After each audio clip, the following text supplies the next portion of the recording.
कहानी का नाम है अंधेरी सराय। शाम ढल चुकी थी। पहाड़ों के बीच अकेला बस स्टैंड खाली पड़ा था। बारिश तेज होती जा रही थी और अंशुल की आखिरी बस छूट चुकी थी। मजबूरी में उसे पास की एक पुरानी सराय में रुकना पड़ा। अंधेरी सराय।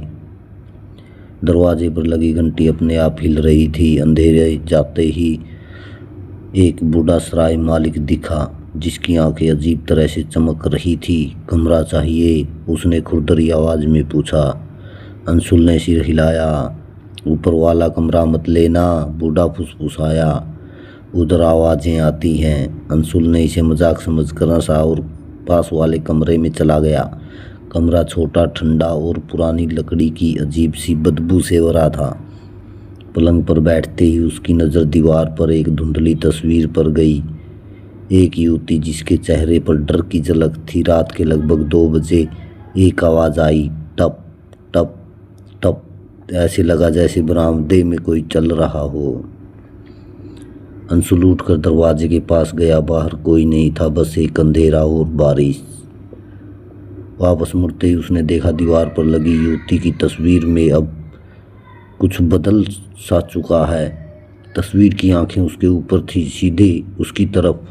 उसका दिल जोर से धड़कने लगा। तभी ऊपर वाले कमरे से एक और चीख गूंजी, लंबी, दर्द से भरी, मानो किसी को घसीटा जा रहा हो।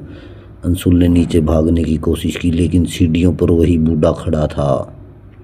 उसका चेहरा अब सामान्य नहीं था। आंखें बिल्कुल सफ़ेद, मुंह एक असामान्य चौड़ाई तक फटा हुआ था। मैंने मना किया था ऊपर मत जाना, बूढ़ा गुर्राया।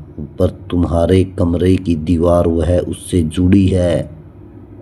अंशुल के कमरे की ओर इशारा करते ही तस्वीर की युवती बाहर निकलती दिखाई दी, जैसे कि धुंधले धुएं से बनिया करती। उसके बाल जमीन तक लटक रहे थे, आंखें गहरी काली, और वह जमीन पर घिसटते हुए तेजी से अंशुल की तरफ बढ़ने लगी।